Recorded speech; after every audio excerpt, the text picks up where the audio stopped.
Thigh approaches. In posterior thigh approach of the sciatic nerve, I will describe only about the popliteal sciatic approach. To perform the popliteal sciatic approach, the ultrasound probe is placed directly over the popliteal crease and popliteal vessels are identified first. Then hyperechoic tibial nerve is seen above the popliteal vein. Then the probe is moved cranially. As you move upwards, common peroneal nerve appear as a small hyperechoic structure joining the tibial nerve from the lateral sides. When both tibial and common peroneal nerve appears together just before the separation, this is often considered the ideal site for the popliteal sciatic block, allowing faster onset and better block consistency. In terms of sonoanatomy, medially you will see the semimembranosus muscle and laterally bicep femoris muscle.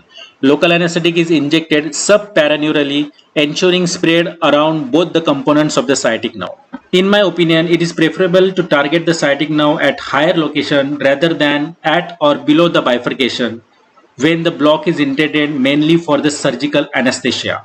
Why? Let's review.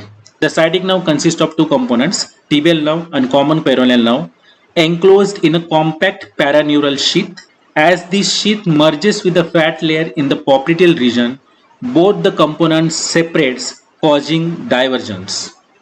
After bifurcation, the two components of the sciatic nerve, the tibial and the common peroneal nerve, can be seen separately, each diverging without a shared enclosing sheath. At the actual point of the bifurcation, they still lie adjacent and enclosed within a common paraneural sheath, though they remain distinctly separable. Tracing the nerve cranially, the sheath becomes more compact, uniting both components more tightly. When scanning from caudal to cranial, the ultrasound appearance of the sciatic nerve changes. In the distal third, it appears round. In the middle third, it becomes oval, and in proximal third, it becomes flat. This variation of the echostructure is due to the typical property of the sciatic nerve, which is called as anisotropy, which is nothing but the change in the echogenicity depending upon the change in angle of insonation. To overcome this artifact, always use caudal tilt when you are dealing with the distal thigh.